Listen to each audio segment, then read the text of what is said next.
ತಮಿಳುನಾಡಿನಲ್ಲಿ ಎಚ್.ಡಿ. ಕುಮಾರಸ್ವಾಮಿಯವರು ಕೂಡ ಯೋಗ ಡೇನ ಸೆಲೆಬ್ರೇಟ್ ಮಾಡಿದ್ದಾರೆ. ಸೇಲಂನಲ್ಲಿ ಕೇಂದ್ರ ಸಚಿವ ಇದೀಗ ಸೆಲೆಬ್ರೇಷನ್ ಅನ್ನು ಮಾಡಿದ್ದಾರೆ. ತಮಿಳುನಾಡಿನಲ್ಲಿ ಎಚ್.ಡಿ. ಕುಮಾರಸ್ವಾಮಿಯವರು ಯೋಗ ಡೇನ ಸೆಲೆಬ್ರೇಟ್ ಮಾಡಿದ್ದಾರೆ. ಸೇಲಂನಲ್ಲಿ ಕೇಂದ್ರ ಸಚಿವರು ಸೆಲೆಬ್ರೇಷನ್ ಮಾಡಿದ್ದಾರೆ. ಸ್ಟೀಲ್ ಪ್ಲಾಂಟ್ನಲ್ಲಿ ಯೋಗ ಮಾಡಿದ್ದಾರೆ. ಎಚ್.ಡಿ. ಕುಮಾರಸ್ವಾಮಿಯವರು ಯೋಗಾಸನವನ್ನು ಪ್ರದರ್ಶಿಸಿದ್ದಾರೆ. ಎಚ್.ಡಿ. ಕುಮಾರಸ್ವಾಮಿಯವರು ತಮಿಳುನಾಡಿನಲ್ಲಿ ಎಚ್.ಡಿ. ಕುಮಾರಸ್ವಾಮಿಯವರು ಇದೀಗ ಯೋಗ ಡೇಯನ್ನು ಆಚರಿಸಿದ್ದಾರೆ. ಸೇಲಂನಲ್ಲಿ ಕೇಂದ್ರ ಸಚಿವರು ಸೆಲೆಬ್ರೇಷನ್ ಮಾಡಿದ್ದಾರೆ.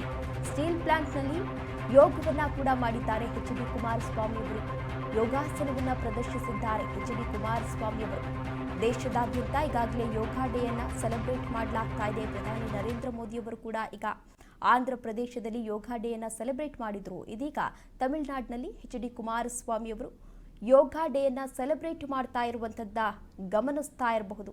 ಪ್ರದರ್ಶನವನ್ನು ಕೂಡ ಮಾಡಿದ್ದಾರೆ ಎಚ್.ಡಿ. ಕುಮಾರಸ್ವಾಮಿಯವರು. ಮಹಾರಾಷ್ಟ್ರದಲ್ಲೂ ಕೂಡ ಈಗಾಗಲೇ ಯೋಗ ಡೇಯನ್ನು ಸೆಲೆಬ್ರೇಟ್ ಮಾಡಲಾಗಿತ್ತು. ತಮಿಳುನಾಡಿನಲ್ಲಿ ಇದೀಗ ಎಚ್.ಡಿ. ಕುಮಾರಸ್ವಾಮಿಯವರು ಯೋಗ ದಿನಾಚರಣೆಯನ್ನು ಆಚರಿಸ್ತಾ ಇದ್ದಾರೆ.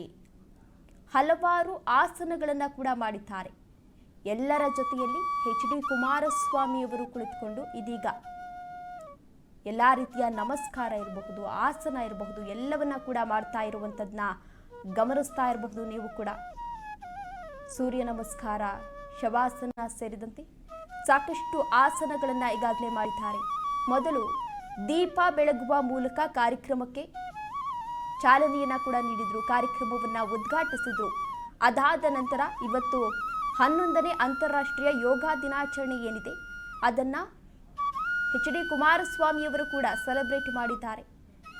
ಕೆಲವು ನಾಯಕರು ಕೂಡ ಅಲ್ಲಿ ಸಾಥನ್ನ ಕೂಡ ಕೊಟ್ಟಿದ್ದಾರೆ. ಹಲವಾರು ಆಸನಗಳನ್ನು ಕೂಡ ಮಾಡಿದ್ದಾರೆ.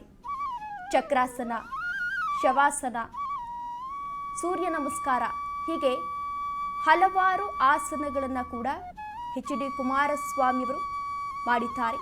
ಸೇಲಂನಲ್ಲಿ ಕೇಂದ್ರ ಸಚಿವ ಎಚ್.ಡಿ. ಕುಮಾರಸ್ವಾಮಿಯವರು ಸೆಲೆಬ್ರೇಟ್ ಮಾಡಿದ್ದಾರೆ.